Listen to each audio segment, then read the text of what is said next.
pick up on what we talked about when the whole list of oppression.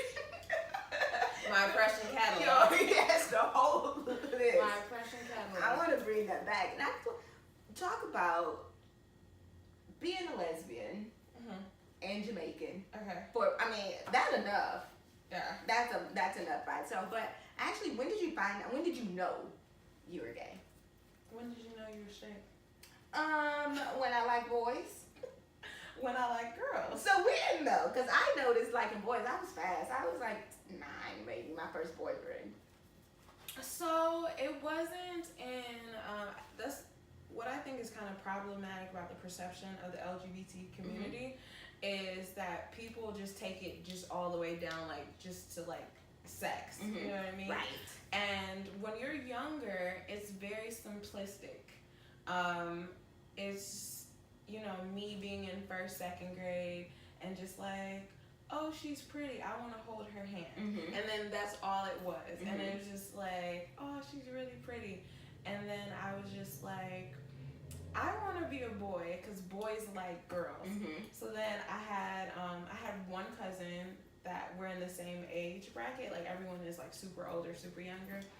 So that was my ace, and so if I ever reference me having a brother, that's him. So he's like, okay, like, you know, trying to teach me how to pee standing up. Oh, Jesus. Because I'm just like, it's gonna grow. I'm like, so we're looking down at each other. I was just like, okay, mine That's so hasn't grown. cute though. That is so. Wait, first, how old were you before I say it's cute? Like 6. Okay, that's cute. You're looking like, okay, mine is gonna grow in. And it was just like, okay. And then I'll never forget it. We had this thing called academic games, where you kind of like just do these like linguistic games, these math games, and it's like a tournament. So we had to spend the night at a hotel. And so I'm a mama's baby. Like my mom, like I said, she can be incredibly affectionate. So I would always just like to sleep with my mom, and especially everything that happened with my dad. That was kind of like my comfort space. So we're there, and you know, if I'm sleeping with my mom, I went like this, or like sleeping or whatnot. And the next morning, Stoyan is gay. Stoyan is gay. So, and I don't know what all of this means or whatnot, but like I'm like, okay, well this is bad. And so I'm like, okay, so I'm supposed to like boys. And so this is another thing, like in hindsight, I'm like, I don't think parents understand, like when they're just like, oh, I don't want any gay people on TV, or I don't want this because it's going to like mess with my child. But it's in the same way that when we go into Toys R Us and we want to see, you know, black dolls with afros, you know, young LGBT children need to see themselves in different variations, because all that I pretty much saw as a kid was drag queens and just really flamboyant. Over the top. Right. It's almost as if we were like circus characters. And when you don't see something that you fit in, you try to find like space. Okay, well, you know what I mean? And even with, I was never super feminine. Oh, you're a tomboy. Which I think is inherently problematic because it's just like, it's saying that women can't be athletic because we're trying to emulate men. Right. You know what I mean? So I don't like the word tomboy. I just wanted to play and have fun and all of this stuff. So I didn't have anybody that looked like me, and it, you know, everyone's Jamaican around me, so there's no such thing as being gay. That's like a mystical land somewhere elsewhere. So I'm growing up and I'm like trying Wakanda. Wakanda's real. We just had Wakanda, okay? That's like El Dorado for the Hispanics, okay? They gonna find it, and we gonna find Wakanda. Know that. El Dorado is a car. No, the city of El Dorado. It's a car. Oh, that's El Camino. Okay, anyway. So I think it wasn't, so I tried, you know, like dating guys, and I'm like, ugh, you know what I mean? It's just like, okay. You know what I mean? I mean, I feel that way sometimes too. Like, ugh.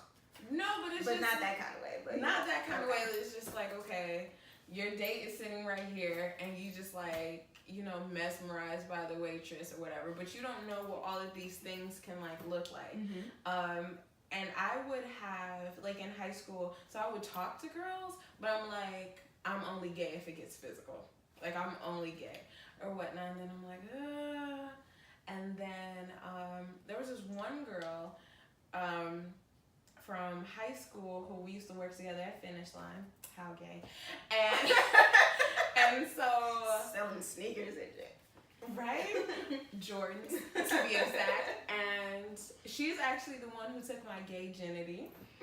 And that was in college. And then when it happened, it was just like, I was just like, yep, this is it. It's kind of like the what is it, Goldilocks and the Three Bears, where she's like, nope, ooh, this is That's just the right. right porridge. That's the right porridge. And then it was just like, okay.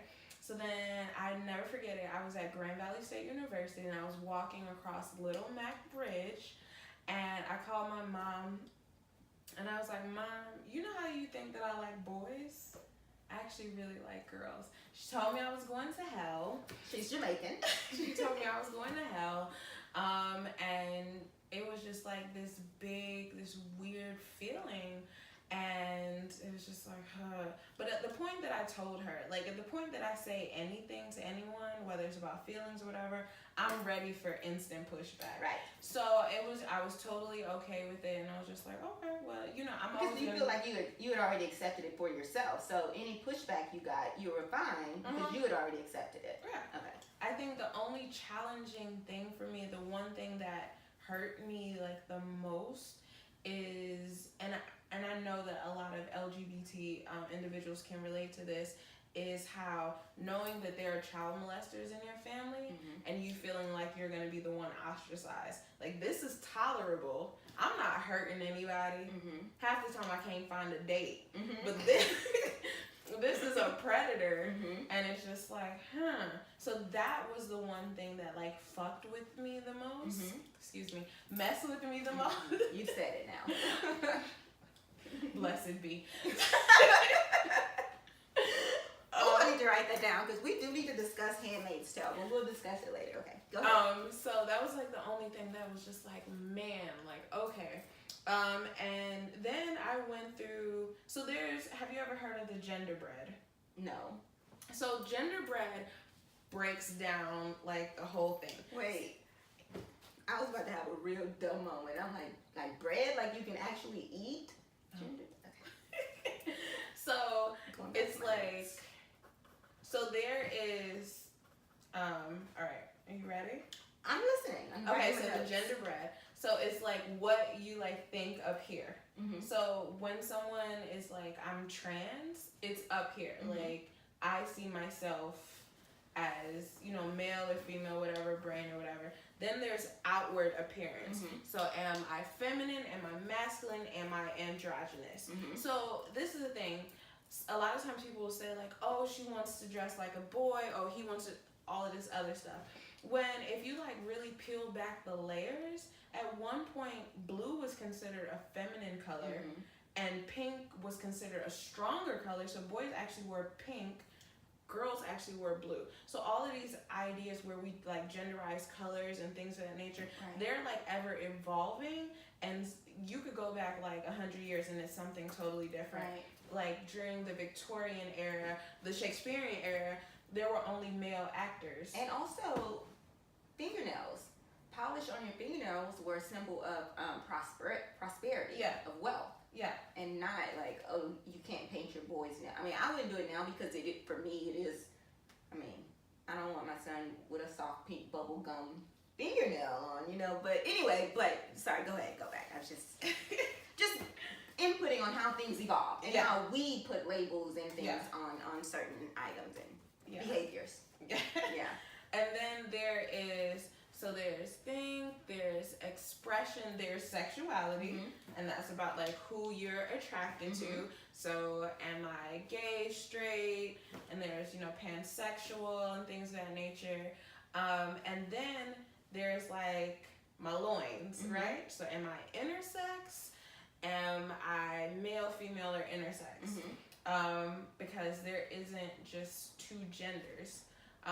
And that's just strictly on a, you know, whatever you believe sociologically, whatever, but when it comes down to like medical and anatomically, there is no like, there's not just two.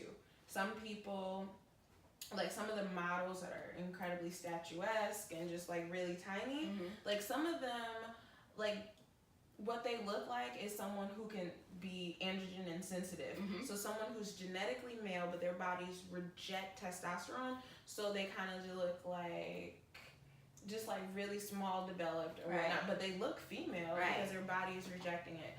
So that's kind of what the genderbread model breaks down.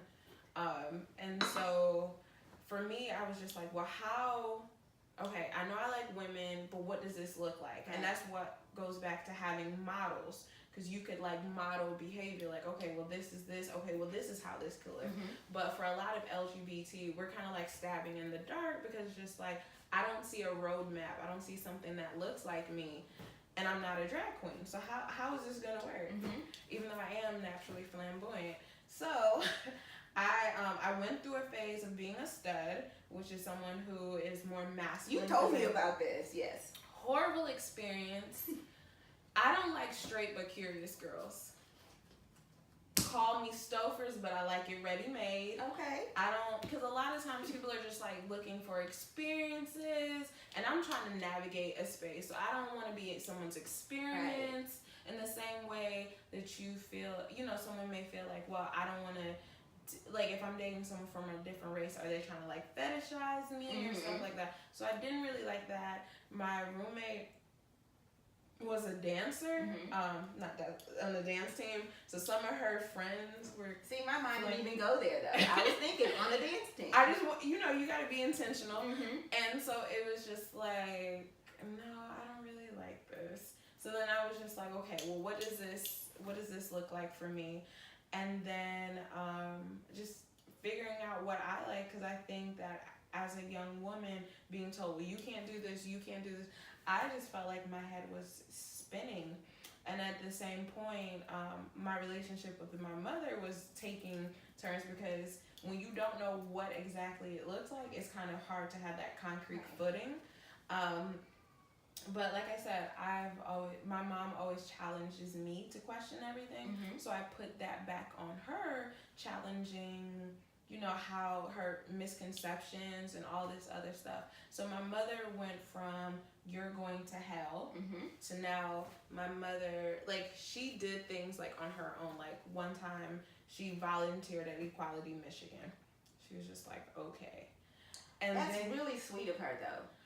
Well, it took time to get there, because when I first came out, I was like, let's go to PFLAG. Because I was looking on TV, so like all the white kids and their parents were going. I was like, let's go.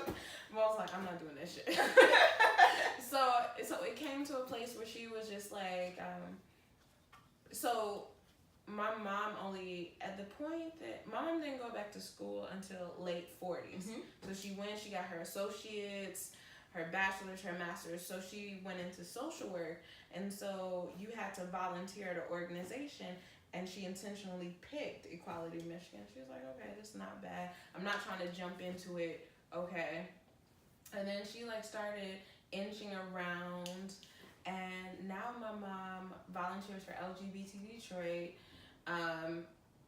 which is the largest Black gay organization in North America. So she volunteers, she'll help them with stuff, she'll buy clothes for like LGBT individuals, she'll donate money, and she's just like proud. And like now she has people coming around her who, okay, my child just came out, or I'm 68, 70, I'm a lesbian, my lover just died, and just having these conversations with these people. And so she put herself, and going back to what you said about whatever I learned from my mom, being okay with putting myself in uncomfortable situations so I can grow. So now she's just like, you can't say nothing about gay people, like at all. You can't say nothing. And it actually brought me to tears the other day, because she was in Old Navy, and she got a pride shirt. Did she? And then she was just like, she asked someone, and he just so happened to be gay. She was like, can you FaceTime my daughter so she can see my shirt? And he was like, I love your mom. And she was like, this is for my baby. My baby's gay. And it was just like, aw. Because it's just like knowing how long it took to get to like that point. Right. It's just like, whoa. To just like really be accepted in all your like flaws and stuff, like as a parent. Because I know a lot of times parents are like, oh, I love you unconditionally. And then when something with comes conditions. up, yeah, with conditions. But I can, like, me and my mom will have conversations now, and she'll just be like, are you out there whoring out? And I was just like, no, Ma, I got tested first. Well, did you wait before you put out to her? I'm like, maybe a day or two. But we'll have like all of these candid conversations, and there's just like a level of respect of openness. So when I say that I love my mom, and when my mom says she loves me, I feel like it's a lot stronger. Not to compare loves, but it's a lot stronger than a lot of people's, like with their parents, because my mom knows exactly what she's loving, and it's an informed, and there's like literally just complete and open honesty. That's a great point though, when you said, now that you said that, kind of a aha moment. Yeah. Because I think parents, it's not to take away from their love for their child, but it's a love because it's my child. Yeah. I birthed this child. This is a piece of me. But if you think about it, is it really a love for who that child is? I love this child because it is my child, but what if they do something that I don't agree with? Will I still have that same type of love for them? Yeah. So that's a really good point. And that's in relationships as well. Like, do you love me or the idea of me? Or do you love me or do you love what I do for you or what I bring to the table? Do you love me because I'm a wife and you wanted a wife, or do you love me for who I am, flaws and all? Yeah, that's a great point. You're so smart. Was your mom the first person that you told? Or was it your brother, your cousin brother? He said that he always knew. I don't think we really had like a formal conversation about it, but he is just, so he's 100% straight. But what I love about him and what he taught me is how a man should be comfortable in his sexuality in any space. Because he's just so supportive. He's just like down for whatever, partner in crime. I'm like, okay, I want to go to a gay club or whatever. He's like, let's go. So we go to a gay club and he's just having an awesome time, and the gay boys love him, but he is just so secure in who he is. He can just have like an awesome time. He can let loose. We could get drunk in the club and all of this other stuff. And I think, like having dealt with him and then getting introduced to toxic masculinity, I'm like, whoa. It's a shock because like this was like my introduction to being gay around males or whatnot, and it wasn't anything, even in his interactions with other people, it wasn't something that was kind of like fetishized or anything like that. And he is just like, for me, like an amazing human being. But as like I started meeting other people, it's just like, okay, you're gonna go to hell. Or just like interacting with males, it's like from a place of I'm meant for their consumption, and someone else is taking their meal. So it's just like, and then everything, it escapes, like, okay, well, love and all this attraction or whatever, and then it'll go down to, well, how do y'all have sex? Well, if you do this, well, why don't you get the real thing, and blah, blah, blah, and all of this other stuff. And it's just like, you're just taking away from stuff. You know what I mean? Like when you meet someone and you fall in love and all of this other stuff, you're not thinking like, oh my gosh, like what parts do you have or whatever. It's like it's a soul connection.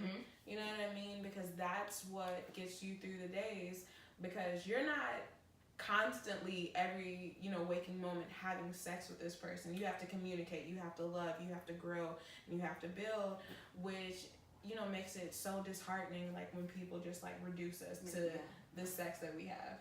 What's been the biggest challenge for you as a Black Jamaican lesbian woman, just in America, period? And that's within the microcosm of just the gay community, and then outside of it, what's been the biggest biggest challenge for you? So causes are really hard. That's been the most challenging thing, because you want to support Black Lives Matter. I'm Black. When I walk down the street, the first thing you're gonna notice, like, I kind of do it an example as a horizon. I'm walking, outside of a horizon, and I'm coming closer. The first thing you're gonna notice about me is that I'm Black. Mm-hmm. And I get a little closer, and you're gonna notice that I'm a woman. Mm-hmm. And then as things get more intimate, you're gonna find out that I'm gay. Mm-hmm. And so that's kind of like my prioritization for like my causes. You notice I'm Black first. So when I go into spaces where it's pro-Black, I hate the fact that sometimes in those pro-Black spaces, it's sometimes anti-feminine. Mm-hmm. And homophobic. Right. So it's just like, and then knowing history, and it's just like a lot of these social movements were on the backs of Black women. Mm-hmm. Don't deny us of that space. If we're trying to work on equality, why are you trying to, ostracize other people? So my question in those spaces are, do you want equality or do you want privilege? Right. Because if you want equality, like Martin Luther King says, injustice anywhere is a threat to justice everywhere. Mm-hmm. So it's just like, what exactly do you want? Because who I have sex with is not going to take away from your rights or anything like that. So then when I go into gay spaces, there's a privilege that exists in gay spaces. Mm-hmm. That is kind of like a microcosm of like the larger community. So it still is the same hierarchy. The reason, in my opinion, that there has been so much progression in the LGBT community is because it affects white people. Like, there's a large amount of white people that it affects, and that impacts the progression. Mm-hmm. But if you look at it, it's progression in those pockets. You think it affects because it affects white men? HIV affects white men. Mm-hmm. And then more so than white women. Yeah, so it's what I've learned, and in any situation, if you brought a kid in here, like, if I have something, I'm not gonna allow you to take it from me. Right. So I kind of feel like at times, like, when white people get like a taste of oppression, I don't like the way this tastes. Mm-hmm. Your food ain't got no seasoning. I'm not dealing with this. So being a white male, mm-hmm. That is the creme de la creme. Yes. Of privilege. Right. Okay, so now I'm gay. You about to treat me like a second class? I ain't having that. I'm not having that. So we about to get there, because I'm going to be like right here, and it's just like, that's just something like inherent. So mm-hmm. It's just like, no. So you see how those movements have progressed. Right. You see how the women's movement mm-hmm. has had like progression and things of that nature, and has progressed so sometimes faster than other situations. And you saw even with Frederick Douglass, when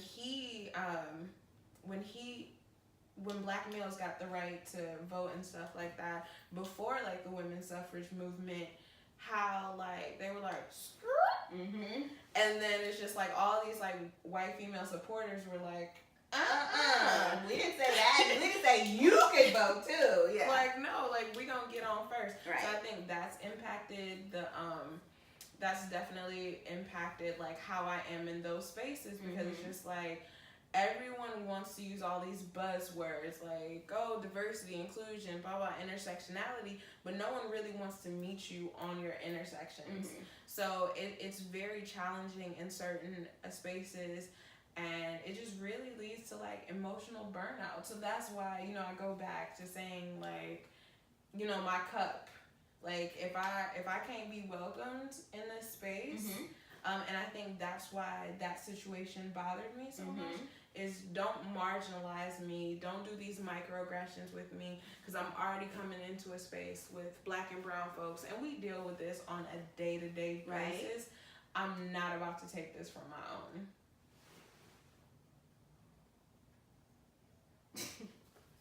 I'm sorry, I just went completely blank, but I did have a question too, piggyback on what you said. What are some misconceptions of, and you hit on a few of them, mm-hmm. In being lesbian or being gay, or I mean, whatever you want to label it, what are some misconceptions that are out there that you want to kind of clear up? Because I know one of the things, and I've heard it a few times, is just being gay is not strictly about sex. It's not. That's a lot of people think that, and that's a common misconception. So what are some other misconceptions that you want to kind of set straight that really kind of irk your nerves? It's a choice.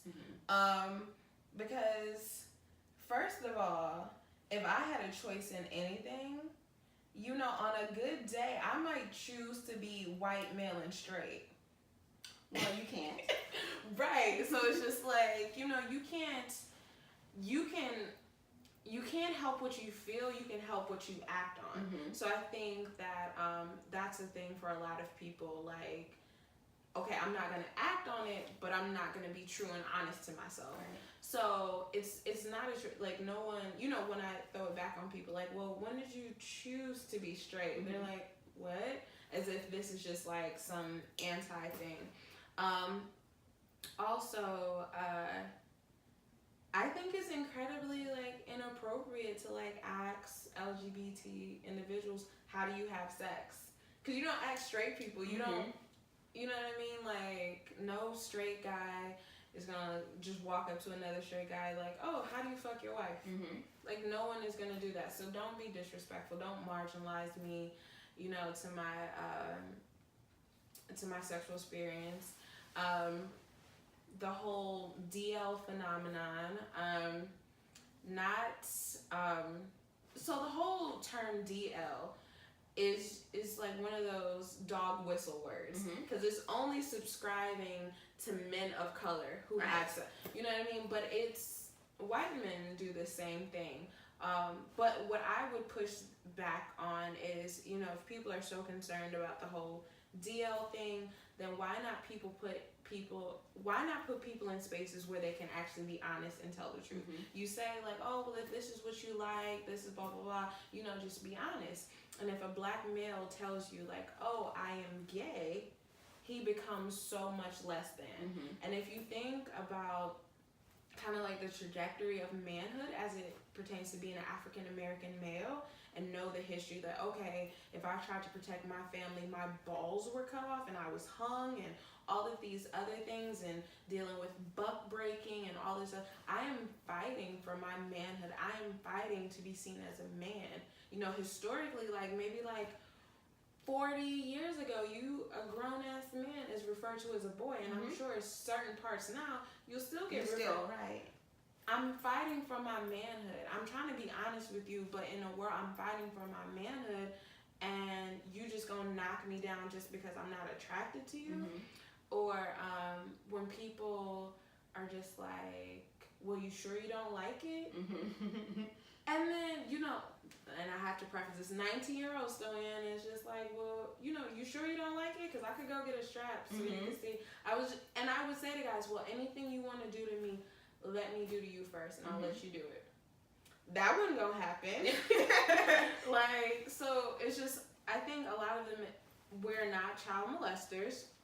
Statistically, child molesters identify as heterosexual. Not all people who have been sexually assaulted, molested, or whatever, are gay. That's not why. Sometimes it just happens as a coincidence. And if it does happen, it doesn't mean you're going to turn out to be gay. Yeah, it's not going to be. Because a lot of those instances, sometimes they're same gender. Sometimes they're not. And even those thoughts as well stops people from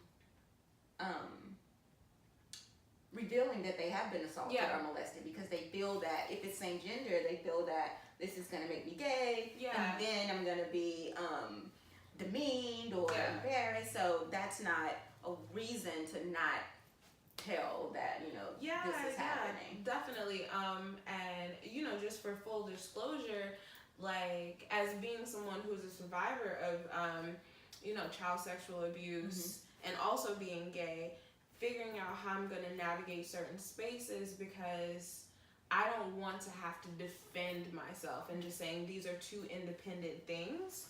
And so that's like incredibly hard. Like you dealt with this and now you're trying to find your footing, but like someone is just trying to like pull something from underneath you.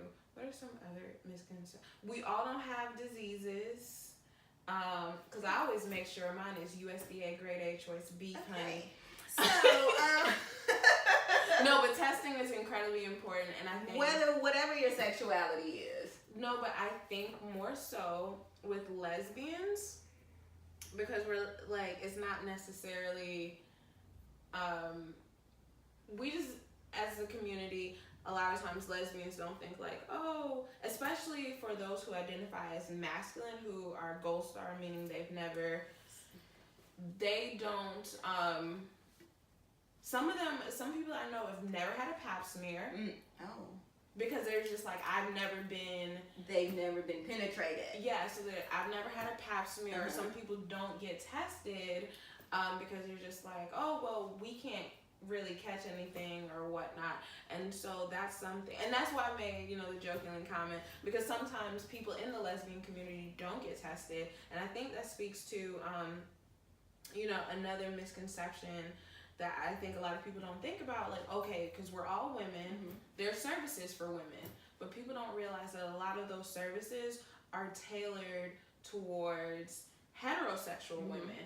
And so how do I show up in this space as a lesbian? How do I show up in this space as a masculine lesbian? How do I have a conversation with my doctor about preventative health care? And you're just gonna sit here and talk to me about penises, or are you pregnant, and why do I have to pay for testing, for pregnancy tests, when I know I'm not pregnant, and things of that nature. And so like in the health field, like it does pose certain challenges, because when you go to different spaces, you're getting treated as if you are a heterosexual woman. You're not, toy safety and stuff like that. Like you're not being taught a lot of these things. And so it's inherently problematic because it leads to poor sexual health. Do you think though, and we've talked about this before, about representation, representation matter. And I don't know, I think we were talking about some television show or something.